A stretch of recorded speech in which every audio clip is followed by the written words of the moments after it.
Lorsque la princesse Anne se leva lors de la réunion à huis clos au château de Windsor, un silence si profond s'abattit sur la salle qu'il sembla couper le souffle aux personnes présentes. La faible lumière filtrant à travers les anciennes fenêtres effleura les visages marqués par la peur et l'incertitude. Ce n'était pas une réunion ordinaire. Elle avait été convoquée dans des circonstances difficiles. La santé déclinante du roi Charles avait acculé la famille royale, exigeant des décisions qu'aucun d'entre eux n'était vraiment prêt à affronter. Chaque cœur dans la salle palpitait de questions trop terrifiantes pour être exprimées. Ce qu'Anne portait, il le savait, pouvait changer à jamais l'avenir de la monarchie. Le prince William, assis, raide, les mains serrées, le poids du moment pesant sur lui avec une force écrasante. Il avait passé sa vie à se préparer. Pourtant, pour un jour comme celui-ci, rien ne pouvait le préparer à la tempête qui allait éclater. La princesse Anne, toujours calme et stable, trahissait une rare faille dans sa cuirasse. Elle s'éclaircit la gorge, hésita une fraction de seconde qui lui sembla une éternité, puis prononça des mots qui feraient frémir toute la lignée royale. Sans fioriture, sans cérémonie, Anne révéla que le roi Charles lui avait confié une requête personnelle, un ultime souhait né de conversations privées, loin des regards de la presse et même de la plupart des membres de sa famille. Un souhait qu'il ne pouvait plus exprimer lui-même, avec la force et la certitude qui le caractérisaient autrefois. Un souhait qui n'affecterait pas seulement les titres et les couronnes, mais qui frapperait l'essence même de la royauté. Un malaise parcourut la pièce, un sentiment partagé que le sol sous leurs pieds allait se dérober à jamais. William retint son souffle. Il savait instinctivement que cela dépassait la succession, la tradition. La voix d'Anne, bien que calme, portait un frémissement d'émotion indéniable. Elle exprimait le désir du roi Charles de voir la monarchie survivre non par la force, non par les cérémonies, mais par quelque chose de bien plus rare, un leadership authentique. Et le roi avait vu où résidait cet espoir rare. Il ne résidait pas dans les anciennes lignées. Il n'était même pas en lui. Il résidait en Catherine, la femme même qui était entrée dans leur monde discrètement, sans aucun droit, mais avec une force et une grâce qu'aucune couronne ne pouvait leur enseigner. Tandis qu'Anne dévoilait soigneusement les paroles intimes du roi, les yeux de Guillaume brûlaient de larmes qu'il ne pouvait plus cligner. Sa poitrine se serra en réalisant que tout, les années de préparation silencieuse, l'examen minutieux et les sacrifices, avaient mené à ce moment fragile et époustouflant. Catherine n'était pas une simple reine en devenir. Elle était la dernière véritable chance de survie de la monarchie. Et il reviendrait à Guillaume de la soutenir, non seulement comme époux, mais comme futur roi prêt à remodeler l'histoire à ses côtés. La salle resta figée, captive par la gravité de la révélation d'Anne. Chaque battement de cœur était un battement de tambour vers un avenir qu'aucun d'eux ne pouvait prédire. Pourtant, alors même que la douleur de cet instant emplissait l'air, une vérité plus profonde encore était sur le point d'émerger. Car, caché dans le souhait du roi, se trouvait un message non seulement de Charles, mais d'une reine dont la sagesse murmurait encore à travers les murs de Windsor. Mais ce n'était que le début. Le véritable choc allait survenir lorsqu'Anne révélerait le message secret de la défunte reine. La pièce resta silencieuse, mais les mots suivants de la princesse Anne portèrent un poids différent, plus lourd, plus intime et bien plus dévastateur. Elle évoquait non seulement le souhait du roi Charles, mais aussi un secret plus profond, enfoui dans les dernières conversations qu'il avait eues avec leur défunte mère. La reine Élisabeth II, femme connue pour sa discipline de fer et son sens inébranlable du devoir, avait, dans ses derniers instants privés, laissé tomber le masque juste assez pour révéler ses véritables espoirs pour l'avenir de la couronne. Et ces espoirs ne reposaient en compte pas uniquement sur la tradition, ni sur la lignée. Ils reposaient sur un caractère infiniment plus fragile. Anne raconta ce moment d'une voix posée, même si chaque syllabe semblait tirer davantage sur les émotions qui l'entouraient. Seule à Windsor, lors d'une de leurs dernières conversations mère-fille, Élisabeth avait confié ses inquiétudes grandissantes quant à la survie de la monarchie. Elle avait vu les tempêtes se préparer de toutes parts, les scandales, la désillusion publique, une machine médiatique implacable qui déchirait les réputations comme du papier. Elle savait que l'avenir ne serait pas clément pour la royauté simplement à cause de son héritage. Il exigerait quelque chose de rare, de plus profond. Et elle l'avait vu briller de mille feux, non pas chez les vétérans chevronnés de la famille, mais chez une femme qui s'était mariée dans leur monde sans aucun bouclier de sang pour la protéger, Catherine. La reine n'avait pas exprimé ses pensées ouvertement, craignant qu'elle ne suscite des troubles ou de la jalousie parmi les rangs les plus traditionnels de la famille. Au lieu de cela, elle avait choisi Anne, la seule royale qui comprenait mieux le devoir que les louanges, pour transmettre le savoir. lentement jusqu'à ce que le moment soit venu. Ce moment était arrivé. Et maintenant, tandis qu'Anne parlait, ce n'était pas seulement une révélation, mais le soulagement d'un fardeau.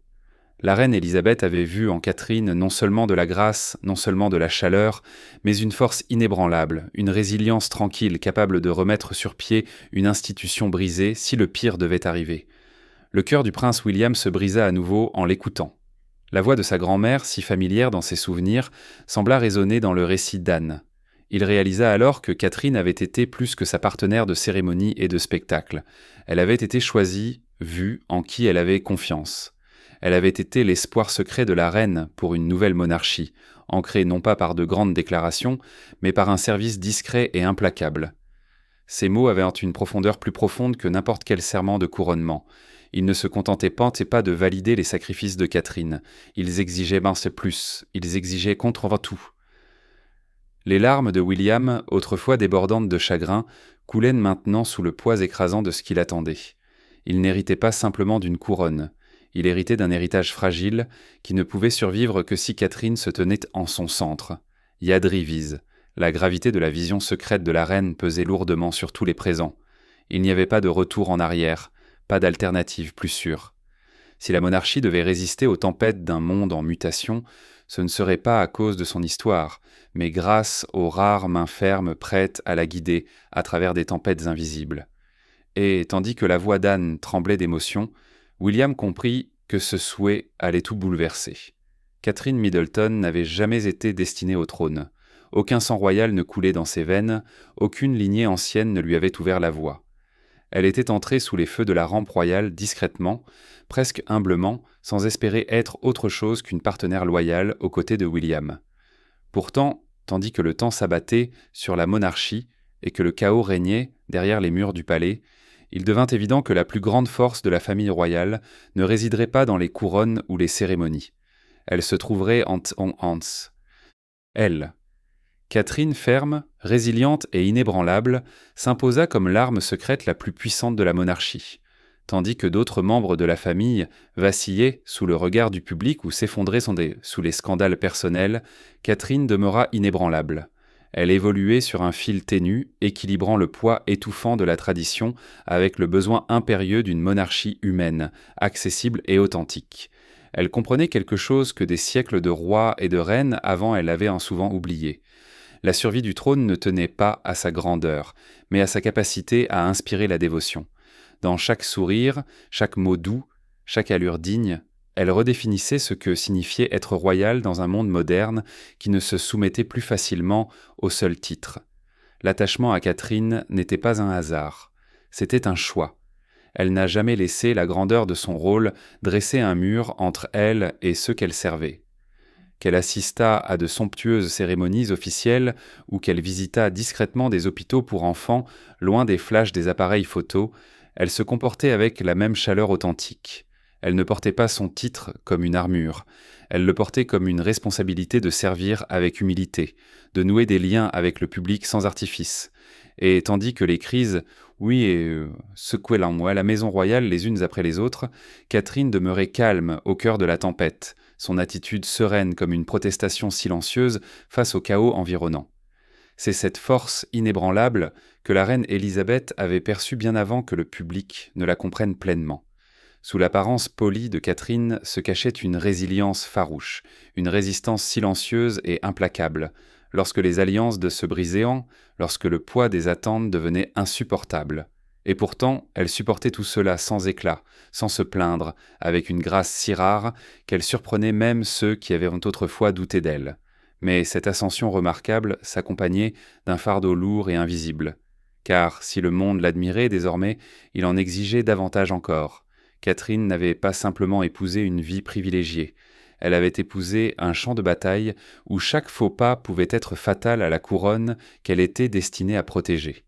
Et si elle portait le poids de l'adoration publique, elle portait aussi les attentes silencieuses et écrasantes d'une nation en quête désespérée de stabilité. Sa force était devenue leur dernier espoir, et dans l'ombre de Windsor, parmi les souhaits murmurés d'un roi mourant et d'une reine disparue, c'était clair. Le véritable combat de Catherine ne faisait que commencer. Pourtant, alors même que les projecteurs se braquèrent sur Catherine, un autre parallèle émergea discrètement, que personne n'avait anticipé. Dans une famille où les alliances d'entente sont éphémères et les loyautés souvent mises à l'épreuve par l'attention du monde, la princesse Anne et Catherine Middleton trouvèrent quelque chose d'extraordinaire. Non pas dans les grands gestes ou les déclarations, mais dans une compréhension silencieuse. Dans le lien tacite forgé non par le sang, mais par le devoir, à travers les générations, à travers des décennies d'attentes changeantes. Dans leurs relations, ils étaient portés des exemples rares de ce que signifiait véritablement servir. Et alors que l'avenir de la monarchie était précairement en jeu, il devint évident que leur lien était bien plus puissant que la plupart ne l'avaient jamais imaginé. La princesse Anne avait passé sa vie à défier les attentes, préférant le service acharné aux joues, ces distractions scintillantes qui consumaient souvent ceux qui étaient inconnus dans la royauté. Elle s'était tracé un chemin bâti sur le travail acharné, et non sur les gros titres. Aucun scandale ne s'accrochait à son nom, aucune tentative désespérée d'affection publique, seulement la marche constante et inébranlable du devoir, un engagement, une œuvre de charité, un moment de service discret. Après l'autre, c'était une vie qui exigeait des sacrifices sans applaudissements, et Anne les avait donnés de bon gré, année après année. En Catherine, elle voyait un reflet de ce même dévouement commencer à prendre forme. Anne comprenait mieux que quiconque le poids écrasant que Catherine portait désormais, l'attente insupportable d'être parfaite, de ne jamais faiblir, de sourire sous le poids de 1000 fardeaux invisibles. Elle l'avait vu détruire les autres.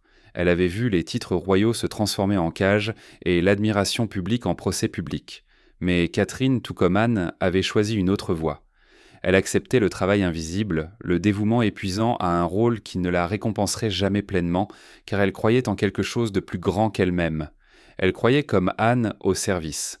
Leur lien n'avait pas besoin de mots. Chez était visible dans les instants saisis par un public attentif, les regards obliques échangés lors des cérémonies, les petits hochements de tête approbateurs, la fluidité avec laquelle elles avançaient au pas lors des engagements communs. Ces aperçus laissaient entrevoir un profond courant de respect mutuel, une collaboration discrète qui parlait plus fort que n'importe quelle alliance formelle. Anne, autrefois marginale, incomprise de sa génération, trouvait désormais une âme sœur improbable chez celle que les tabloïds qualifiaient autrefois de roturière. Ensemble, elles formaient un pont entre le passé et un avenir incertain. Ce n'était pas un hasard si Anne était celle qui révélait les espoirs secrets de la reine Élisabeth. Ce n'était pas seulement un devoir transmis, c'était un flambeau transmis d'une femme qui avait porté le poids de la tradition sans se plaindre à une autre qui allait maintenant être appelée à faire de même sous un contrôle encore plus sévère. La décision d'Anne était délibérée et le message était clair. La survie de la monarchie ne reposerait pas sur des couronnes anciennes ou des trônes hérités, mais sur les rares personnes prêtes à porter les blessures invisibles du pouvoir sans jamais les montrer. Mais ce n'était pas un simple hommage. L'annonce d'Anne contenait un avertissement voilé concernant les rares personnes prêtes à porter les blessures invisibles du pouvoir sans jamais les montrer.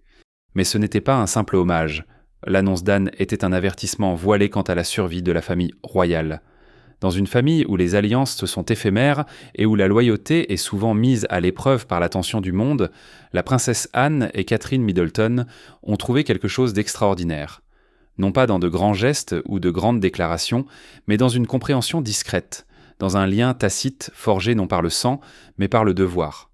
À travers les générations, à travers des décennies d'attentes changeantes, elles ont été de rares exemples de ce que signifie véritablement servir. Et alors que l'avenir de la monarchie était précairement en jeu, il est devenu évident que leur lien était bien plus puissant que beaucoup ne l'avaient jamais imaginé. La princesse Anne avait passé sa vie à défier les attentes, préférant le service incessant aux distractions fastueuses qui consumaient souvent ceux qui naissaient trop dans la royauté. Elle avait tracé sa voie grâce au travail acharné, et non aux gros titres. Aucun scandale ne s'accrochait à son nom, aucune tentative désespérée d'affection publique. Seulement la marche constante et inébranlable du devoir, un engagement, une œuvre caritative, un moment de service discret. Après l'autre, ce fut une vie qui exigeait des sacrifices sans applaudissements, et Anne les avait donnés de bon gré, année après année. En Catherine, elle voyait le reflet de ce même dévouement prendre forme. Anne comprenait, mieux que quiconque, le poids écrasant que Catherine portait désormais, l'attente insupportable d'être parfaite, de ne jamais faiblir, de sourire sous le poids de 1000 fardeaux invisibles. Elle l'avait vu détruire d'autres personnes. Elle avait vu les titres royaux se transformer en cage et l'admiration publique en procès public. Mais Catherine, devenue cage, et l'admiration publique en procès public. Mais Catherine, tout comme Anne elle-même, choisit une autre voie. Elle accepta le travail invisible, le dévouement épuisant à un rôle qui ne la récompenserait jamais pleinement, car elle croyait en quelque chose de plus grand qu'elle-même. Elle croyait comme Anne au service. Leur lien n'avait pas besoin de mots. Il était visible dans les instants saisis par les regards obliques échangés par un public attentif lors des cérémonies, les petits hochements de tête approbateurs, la facilité avec laquelle elles avançaient des hauts pas lors des engagements communs. Ces aperçus laissaient entrevoir un profond respect mutuel, une collaboration discrète plus percutante que n'importe quelle alliance formelle. Anne, autrefois marginale et incomprise de sa génération, trouvait désormais une âme sœur inattendue chez celle que les tabloïds qualifiaient autrefois de roturière. Ensemble, elles formaient un pont entre le passé et un avenir incertain. Ce n'était pas un hasard si Anne était celle qui révélait les espoirs secrets de la reine Élisabeth. Ce n'était pas un simple devoir, c'était un flambeau transmis d'une femme qui avait porté le poids de la tradition sans se plaindre à une autre qui allait maintenant être appelée à faire de même, sous un regard encore plus sévère. La décision d'Anne était délibérée et le message était clair. La survie de la monarchie ne reposerait pas sur des couronnes anciennes ou des trônes hérités, mais sur les rares personnes prêtes à assumer les blessures invisibles du leadership sans jamais les montrer.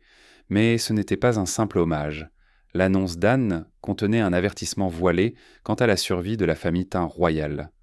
Derrière les portes dorées du palais, loin des acclamations de la foule et des caméras qui exigeaient d'interminables démonstrations de force, le roi Charles était confronté à une peur qu'il ne pouvait exprimer à voix haute.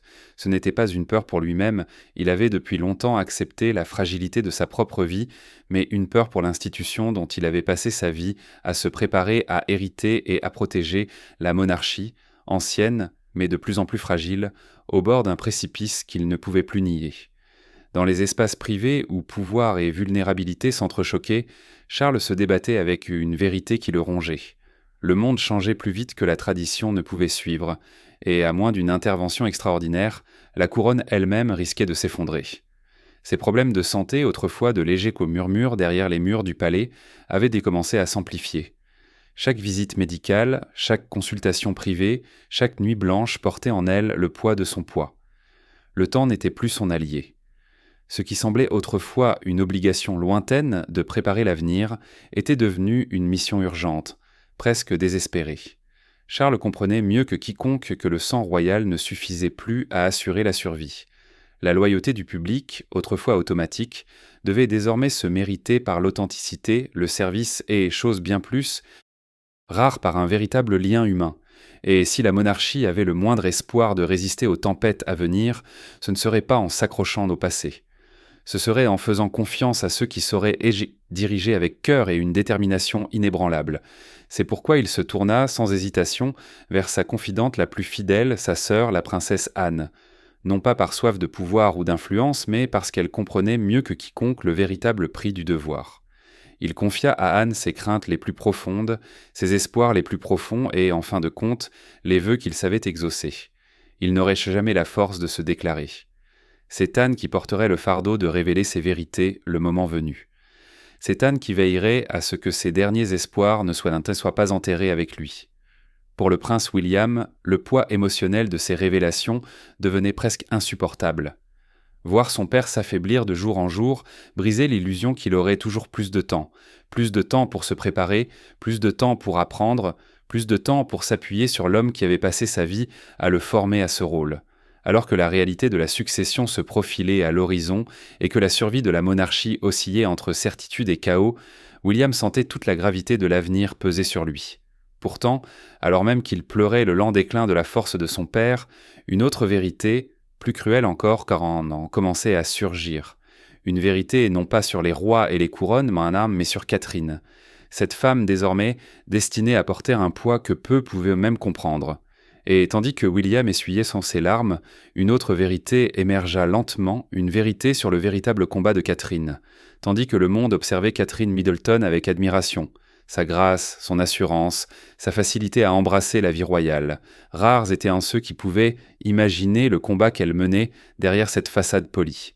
Il voyait une future reine radieuse, posée, inébranlable. Mais sous la surface, Catherine menait une guerre qu'aucun appareil photo ne pouvait capturer. C'était un combat mené en silence, une épreuve d'endurance non pas contre des rivaux ou des scandales, mais contre les forces cruelles et invisibles que la vie peut déchaîner sans prévenir, même sur ceux qui semblent intouchables. Pendant la crise de santé du roi Charles, Catherine devint un pilier, non seulement pour William, mais pour toute une famille royale cherchant désespérément un point d'appui stable. Alors que les forces de Charles déclinaient visiblement et que William assumait l'écrasante réalité d'une responsabilité imminente, Catherine demeura la seule constante dans un monde qui semblait basculer. Elle supporta les peurs silencieuses, les nuits blanches et la pression croissante avec un calme si inébranlable qu'il en semblait presque surnaturel. Et pourtant, tout en soutenant tous ceux qui l'entouraient, elle luttait contre une tempête intérieure. Lorsque Catherine a révélé au monde son diagnostic de cancer, l'illusion qu'elle-même était à l'abri des épreuves les plus dures de la vie a été brisée. Dans un message simple et sincère, elle a révélé sa plus grande vulnérabilité, non pas pour la compassion mais pour la vérité. Elle a montré au monde que le courage ne consiste pas à se prétendre invincible, il consiste à se tenir debout tout en portant la peur à deux mains. Sa confession a provoqué une onde de choc à travers la nation, à travers le Commonwealth, au plus profond de ceux qui la considéraient comme un symbole d'espoir. Et pourtant, dans cet instant d'honnêteté brute, symbole d'espoir. Et pourtant, dans cet instant d'honnêteté brute, la légende de Catherine s'est renforcée. Elle n'a pas reculé, elle n'a pas faibli. Malgré le poids de son diagnostic pesant sur elle à chaque pas, Catherine a poursuivi ses devoirs royaux avec la même élégance, la même dignité, le même engagement indéfectible au service qu'il avait défini depuis le début. Chaque visite à l'hôpital, chaque événement caritatif, chaque mot d'encouragement discret témoignait chez eux de son courage inébranlable. Et tandis que le public découvrait l'ampleur de son combat, un événement extraordinaire se produisit. L'amour pour Catherine dépassa la simple loyauté envers la couronne. Il devint personnel, viscéral. Elle n'était plus seulement admirée, elle était aimée. À travers le pays, des milliers de messages de soutien affluèrent. Des inconnus qui ne l'avaient jamais rencontrée la pleurèrent ouvertement. Ils ne pleurèrent pas une princesse abattue. Ils célébrèrent une femme dont le courage leur avait donné la force de mener leur propre combat. Et malgré tout, Catherine continua d'avancer, sans jamais dramatiser sa douleur, sans jamais rechercher la pitié, mais portant le fardeau de sa maladie avec une grâce inexplicable. Mais ce que le monde ignorait encore, c'est que la plus grande épreuve de Catherine était encore à venir.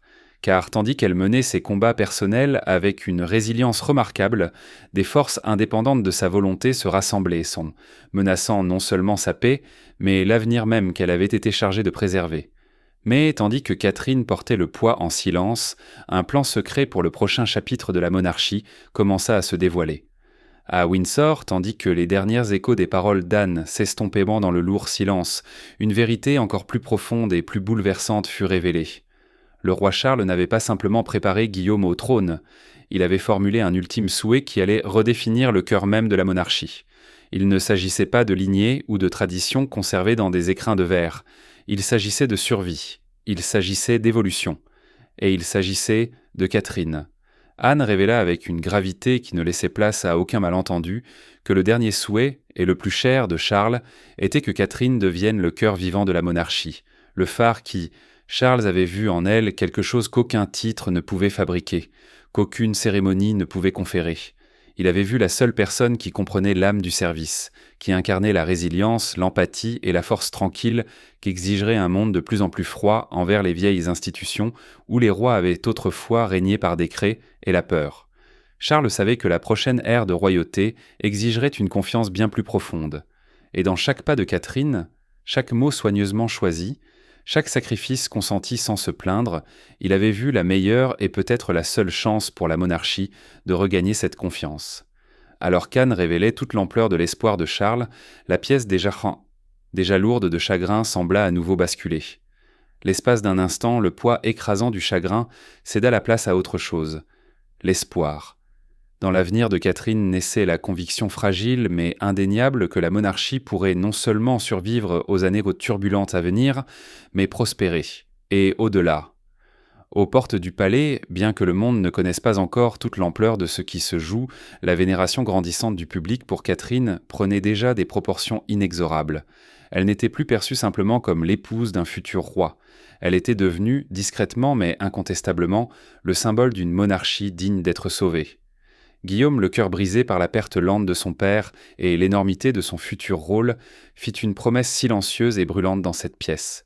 Une promesse d'honorer non seulement le titre dont il hériterait, mais aussi la vision que Charles lui avait si soigneusement, si douloureusement confiée, de se tenir aux côtés de Catherine, de la défendre, de marcher à ses côtés, non seulement comme mari et partenaire, mais comme un leader prêt à bâtir un avenir que leurs ancêtres auraient eu du mal à imaginer. Pourtant, même dans cet instant d'espoir, une ombre persistait au fond de chaque esprit présent. Car si le destin de Catherine avait été béni et son rôle consacré par la dernière volonté d'un roi bien-aimé, le chemin à parcourir serait impitoyable. La survie de la couronne dépendrait non seulement de l'admiration, mais aussi de la capacité de Catherine à résister à des épreuves que le monde n'avait pas encore commencé à déchaîner. Pourtant, alors que la famille acceptait cet avenir, une question se posait encore. Catherine pouvait-elle vraiment porter seule le poids de la couronne ? Des cendres du chagrin, une force nouvelle naquit. Des larmes versées à huis clos, une reine en devenir émergea, non pas par cérémonie, mais par une résilience silencieuse. Catherine et Guillaume se tenaient à l'aube d'une nouvelle ère, non seulement en tant qu'héritiers de la tradition, mais aussi en tant qu'architectes d'une monarchie renaissante. Dans l'ombre de la dernière volonté du roi Charles et dans l'écho persistant de la vision secrète de la reine Élisabeth, ils firent là le vœu silencieux, non seulement de préserver la couronne, mais de la transformer en quelque chose de plus puissant que jamais. Une monarchie non seulement liée à la lignée, mais au service, à l'amour et à des liens humains indéfectibles. Leur engagement renouvelé ne se forgea pas dans la grandeur des cérémonies d'État ou le spectacle des applaudissements publics. Elle est née dans des moments intimes, avec la conviction que la survie de l'institution dépendait de l'authenticité, et non du sentiment d'avoir droit à quelque chose. Ensemble, Catherine et William imaginaient un avenir où tradition et modernité ne s'opposeraient sans les pas, mais marcheraient en main dans la main. Une monarchie capable de regarder ses détracteurs en face, non pas avec fierté, mais avec humilité. Une monarchie capable de gagner sa place jour après jour par un service sincère et de véritables sacrifices. Catherine, portant les cicatrices invisibles de ses combats privés, a poursuivi son chemin avec une détermination encore plus grande. Son dévouement au bien-être des enfants, à la sensibilisation à la santé mentale et aux causes humanitaires mondiales s'est approfondi, non pas par des gestes symboliques, mais comme le fondement de la nouvelle âme de la monarchie. Son engagement n'était ni mis en scène pour les caméras, ni construit pour les gros titres. Il provenait d'une conviction sincère que diriger signifiait d'abord soutenir les autres. Elle ne se contentait pas d'accomplir ses devoirs royaux. Elle construisait un héritage ancré dans la compassion, un héritage que les générations futures pourraient hériter avec fierté. Et auprès d'elle, William a trouvé une force dont il ignorait avoir besoin. Dans le tourbillon du changement, c'est la présence constante de Catherine, sa sagesse tranquille et son refus de se laisser rabattre qui lui ont donné le courage d'affronter les pressions incessantes de la royauté. Elle n'était pas seulement une associée en titre, elle était le cœur inébranlable d'une vision bien plus vaste qu'eux deux. Ensemble, ils comprirent que leur règne, lorsqu'il viendrait, ne consisterait pas à préserver une ancienne couronne. Il s'agirait de redonner vie à une institution, de lutter pour rester pertinente dans un monde en mutation rapide. Le chemin à parcourir serait semé d'embûches. Des tempêtes assez violentes pour ébranler même les cœurs les plus inébranlables surgiraient. Il y aurait des moments de doute, de trahison et d'unimague. Sous une pression insupportable, mais ancrée par la résilience de Catherine et la force tranquille de Guillaume, la monarchie ne serait pas une relique du passé, mais un témoignage vivant de la primauté du service sur le statut, d'une histoire d'amour fondée non pas sur des illusions de contes de fées, mais sur le sacrifice, les épreuves et un rêve commun de quelque chose de plus grand. L'âge d'or que tant de personnes craignaient de ne jamais voir arriver prenait désormais forme, non pas par des trônes ou des titres, mais par deux cœurs qui refusaient d'abandonner. Catherine et Guillaume, liés par l'amour, le devoir et une promesse inébranlable envers le peuple, s'avancèrent vers l'avenir, l'espoir brûlant dans leur sillage. La dernière volonté du roi a été révélée, mais la véritable histoire ne fait que commencer. Partagez vos impressions dans les commentaires, n'oubliez pas d'aimer et de vous abonner, et à bientôt pour la prochaine.